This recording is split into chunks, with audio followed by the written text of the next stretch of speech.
Welcome everybody to another video of Ancient Greece Reloaded.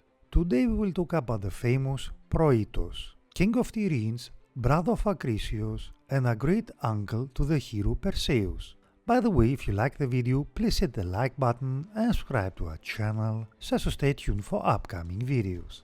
Proetus was the son of King Avas of Argos, born to Avas' wife Aglaia or Ocalia. Proetus would have a twin brother named Acrisius. Proetus and Acrisius were constantly quarreling, and it was even said that the pair argued whilst still in the womb of their mother.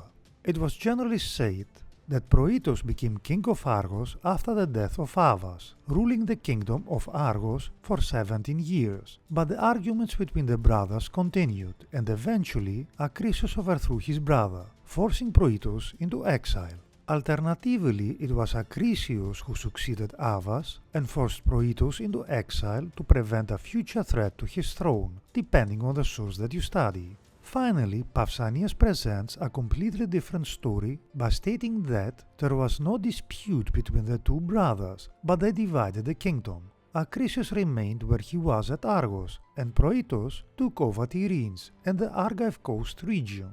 In any case, and going with the mainstream story, Proetus found himself in exile, but Proetus was welcomed in Lycia and the royal court of Iobates. Iobates took a liking to Proetus, and soon Proetus was marrying the daughter of Iobates, Stheneboea. Iobates would aid his son-in-law in attempting to take the kingdom of Argos from Acrisius, and a Lycian army marched forth. The resulting war was evenly fought, with no side gaining the upper hand, and eventually a truce was called, and to avoid further bloodshed, the kingdom of Argos was divided into two.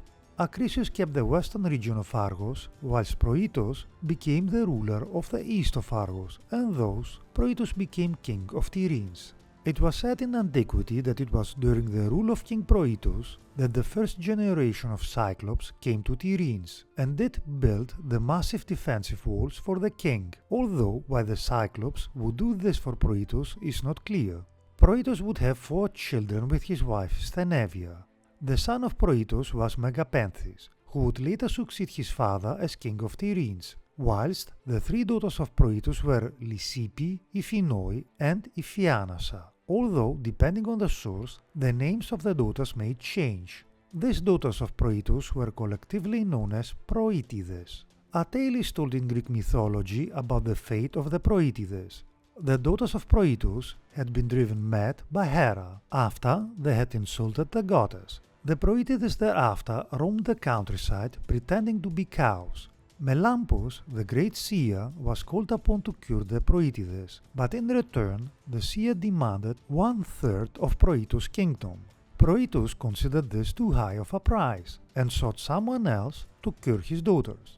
No one else could cure the Proetides though, and when other women of the kingdom also went mad, Proetus agreed to Melampus' demand. Now though, Melampus demanded more, requiring 1/3 of Proetus' kingdom for himself and another 1/3 for his brother Vias, aka 2/3 of the kingdom.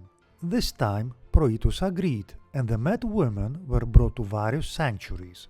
Of the 3 sisters, Lysippe, Iphinoe, and Iphianassa, aka the Proetides, Iphinoe died before arriving to a sanctuary. But her other 2 sisters and the other women were cured in time by a cure that Melampus created. Of course, the fact that King Proetus prayed to the goddess Artemis also played a role. Subsequently, Iphianassa eventually married Melampus. Most commonly though, King Proetus is still best remembered for appearing in the story of the Greek hero Bellerophon. When Bellerophon was exiled for the killing of his brother or a nobleman, it was to Tiryns that the Corinthian prince travelled, and there Proetus absolved him of his crime. Stheneboea would become intoxicated by the beauty of Bellerophon and would attempt to seduce him, but Bellerophon rejected the queen, for he would not sleep with the wife of the king who had absolved him. Stheneboea though took the rejection badly, and she went to Proetus claiming that Bellerophon had attempted to rape her.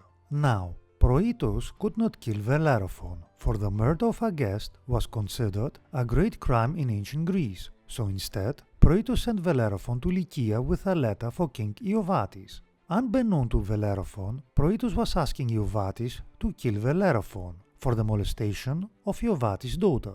If you want to know more of how the story of Bellerophon and Stheneboea concludes, we have already videos about Bellerophon, Stheneboea and Iobates, which you can watch and learn more. Moving on.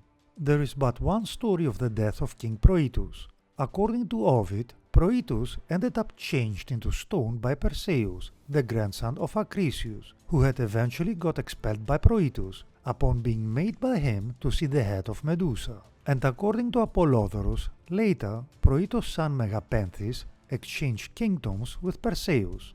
Let us finish with the following saying: "The things that are not good to do are neither good to talk about," is Socrates.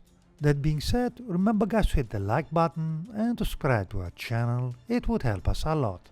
Thanks for watching and stay tuned for upcoming videos.